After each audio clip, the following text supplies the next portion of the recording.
Welcome back to another video. Today we got another breakdown. This is going to be a Febco 860U. The U standing for unions. Very similar to a Wilkins 975. So let's go ahead and get this thing broken down. That way you can see how it works and how the parts go in.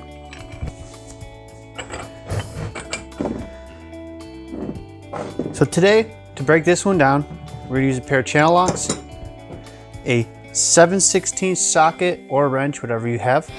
It is smaller, a lot of them are 1/2 inch, but this is 7/16. So let's go ahead and break it down.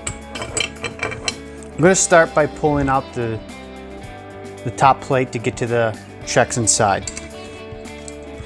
I already loosened these up. Usually it just takes a little bit. Just gotta pop it loose and then you can take it off by hand.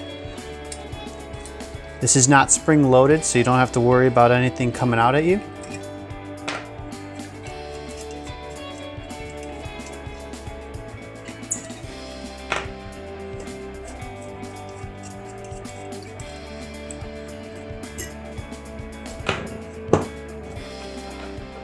Once you remove your 4 bolts, this top plate is just going to pop right off. On the plate, there is an O-ring on the top that seals it. And if this gets frozen, a lot of times what happens is this plate will actually warp. And in the middle here, or on the sides on these middles, the top plate here, they'll actually get bowed and it won't seal anymore. So if you have a little bit of water coming out the top, most likely you're gonna need a new unit. Once inside, you're gonna see the checks. So there's a retaining plate here. So that just goes ahead and slide that out. And on it, you'll see it says inlet. So you know there's an arrow on the side here, which way the flow goes. That's also the way that this sits in there. Because you can kind of get it in backwards, but then your checks don't fit right and you're gonna be fighting it. So make sure you're looking at it, and it actually says outlet 2, so you know which way the flow goes. The checks are cartridges. So what you're gonna do is easily just pull back on the first one until it pops out. Super easy. Once it's out, you'll see here you got an O-ring on the side of it. That's gonna seat inside.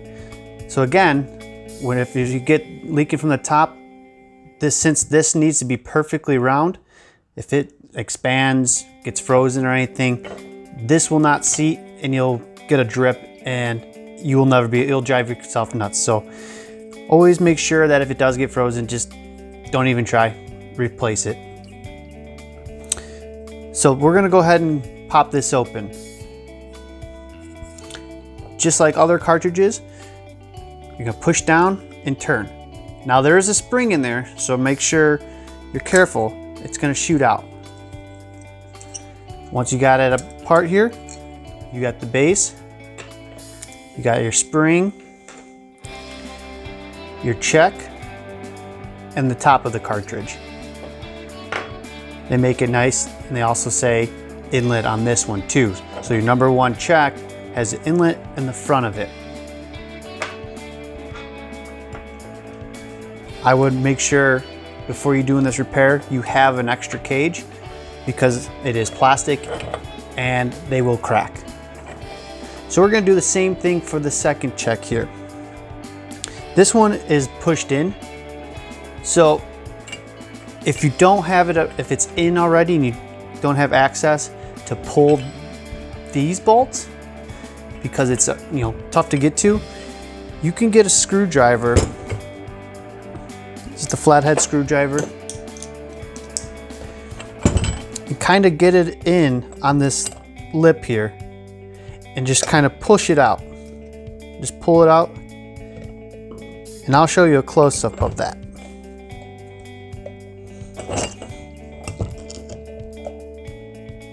Just kind of work it until you see that O-ring.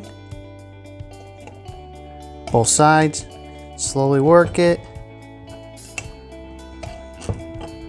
making sure not to damage that O-ring. Once it pops out, same as before, just comes out. Cage again, and it looks just like the number 1 check. The cages are interchangeable. The only difference is the spring. As you can tell, the number 2 spring is a lot smaller than the number 1 spring, and that'll be that way on every RPZ there is. It's just how they work.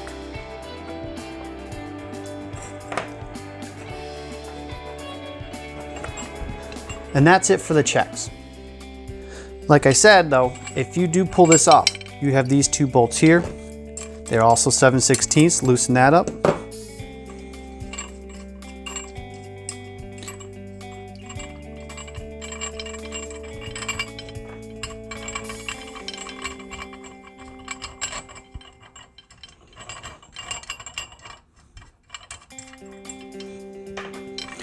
And this will pop off. Then you'll have access to your number 2 check that way. You could just push it right. You could either push it out or pull it. There's also another O-ring here. So if that's leaking on that edge, you'll see there's a crease. If that's it could be this O-ring. So you may need to pull that off anyway to get a look at it. Those are your main things to check right away if it's failing. Now we're going to jump into the relief. So there's a nut looking here, this plate with the hex on it. So you'll just take your channel locks and give that a twist like that. I already did that, so it's nice and loose, and undo it.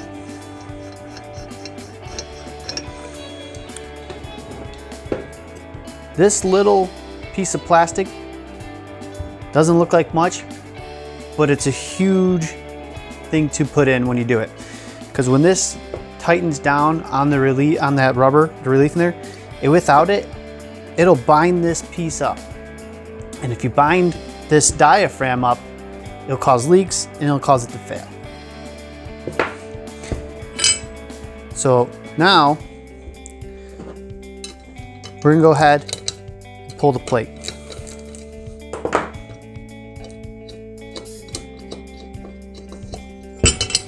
This one is spring loaded, so there's a chance of it flying off on you. So let's go ahead and hold it, take this bolt off. It's not a strong spring, but if you're not paying attention, it can go flying. Not too far, but it'll just pop off. Once that's off, you will see you have your spring, and this is your relief diaphragm. This is your whole assembly. You have a small O-ring up here for the sensing line, and I should make a video on that, on the whole properties of how an RPZ works. But for now, that's called the sensing line hole.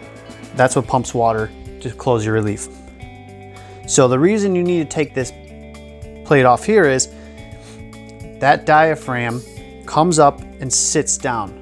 So now when we pull this off, you will see it folds up and comes out.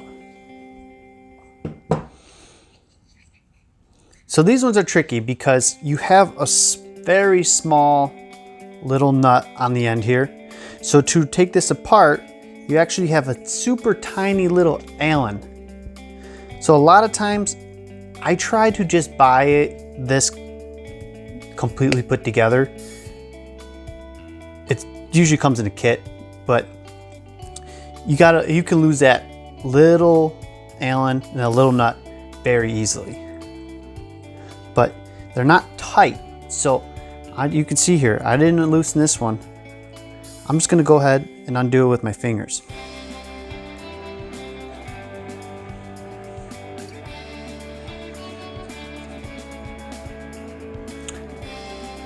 This one's not coming out. So what I'm gonna do is I take a small, if you don't have a small Allen, we're gonna take a small Phillips. Kind of just put pressure on it. Let's see if we can't get it to hold just enough to get that off. And it was.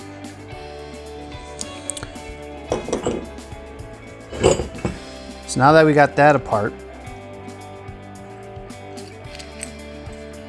you have that small bolt with a washer, so make sure you're not to lose that. And then this all just pulls apart.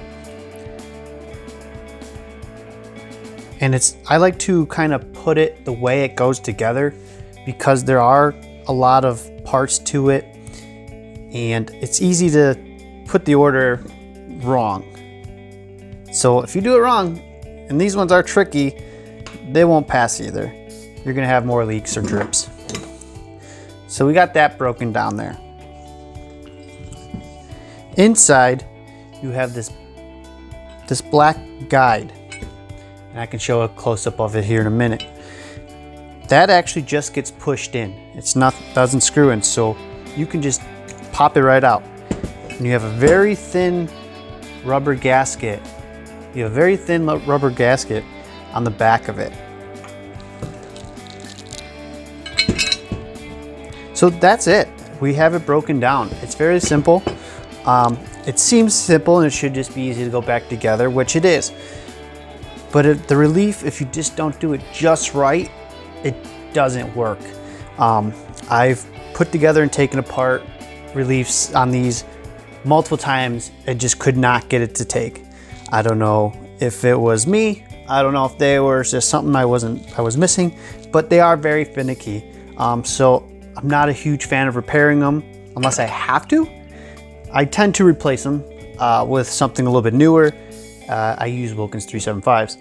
But for now, that's it. We have it broken down, and hopefully it'll help you find a problem with yours and get it fixed. Until next time, thanks for watching.